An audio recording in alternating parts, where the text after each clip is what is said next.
Hi, my name is Matt and welcome in this week episode of my YouTube series about Internet of Things. So, in this week episode, we'll talk about what Internet of Things is and where did this term came from. The term Internet of Things, which in short is IoT, has been coined by Kevin Ashton, a British technology pioneer at MIT. IoT is used to describe the variety of physical items that can be connected to the internet. That means smart lighting, smart parking, smart waste management, smart water systems, connected home appliances, intelligent wristbands, smartwatches, things like that. We already have a lot of different connected devices around us. Just think about your Apple Watch or Fitbit smartwatch. Think about your connected coffee machine if you have one, connected fridge, intelligent thermostat from Google like Nest, connected doorbell, connected door lock. It was a huge thing a few years ago. Connected cars that will be pretty soon driverless and will talk to each other about the flow of the traffic, so we will get more smooth traffic. We can have smart grid for electricity that measures the usage of electricity in every building and adjust the distribution of power in the entire grid. It will be very useful, especially when we have a lot of photovoltaic systems mounted on different houses, on different buildings. Smart parkings that know which spots are free or which spots are occupied and can in real time navigate drivers to free spots, so we will spend less time looking for free space and thus reduce traffic in the city centers.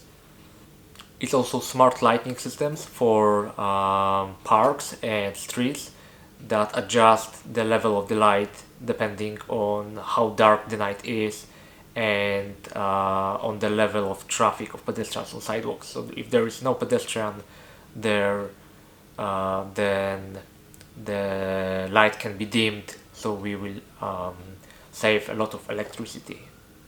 We can also use a lot of sensors to measure the pressure in the water pipes providing water to our homes and prevent damage caused by leaking pipes, because the pressure will drop, so we will know about this. We can also measure the quality of that water and notify proper services about that. We can also measure the noise level in the city, the air quality, moisture and pH level of the soil in agriculture, so we can grow our crops better and in a more efficient way. So thanks to that, we'll produce more food and waste it less, hopefully. Our fridge can know which shelf in itself contains what products and then adjust temperature on each shelf individually, so we can also optimize the energy usage in our fridges. Connected cars will talk to each other and exchange the information about their surroundings and the conditions on the road, so hopefully we'll have way less accidents and we'll have more smooth traffic.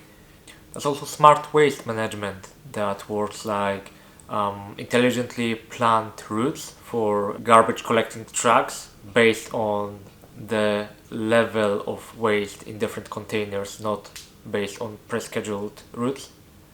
That will optimize how often the trash is being collected. And the healthcare connected pacemaker can notify our cardiologist if there is something wrong with our heart and will be taken care of. I would categorize Internet of Things devices in three different categories, which is consumer IoT, industrial IoT, and smart cities. and I will focus more on each of them in next episodes. I will also talk about different connectivity types in next week episode, and I will present benefits and weaknesses of each of them, and why we should choose one over another in specific use cases based on power usage, coverage, and speed. We'll also talk about privacy and security threats, because these are like the huge issues for IoT devices right now that we need to really hard focus on. The question is how we will adapt connected devices, and it's all on us. It's us who decides how many of these connected devices measuring different things we will want in our environment. I know a lot of people may say that it's huge risk of spying on us, and companies operating all these systems knowing too much about us. But I'm not sure if we can improve our lives and our environment without measuring things and knowing how much energy we spend on different kinds of our daily activities, and about our environment. For example, some of the catastrophes that happened in past few years regarding infrastructure could be prevented if we know earlier that, for example, some bridge has some micro damage, because some of the sensors can measure structural damage and notify proper services that should take care of that. We could also prevent some floods in the cities after heavy rain, when there is not enough capacity in sewage system. So we could notify firefighters so they could pump out the water out of the sewage system, for example, into the river or somewhere else, and prevent huge losses in our buildings and cities. So the plan for next week episode is to talk about connectivity types in Internet of Things devices. Click subscribe together with the bell button to get notified about new video, and see you next week.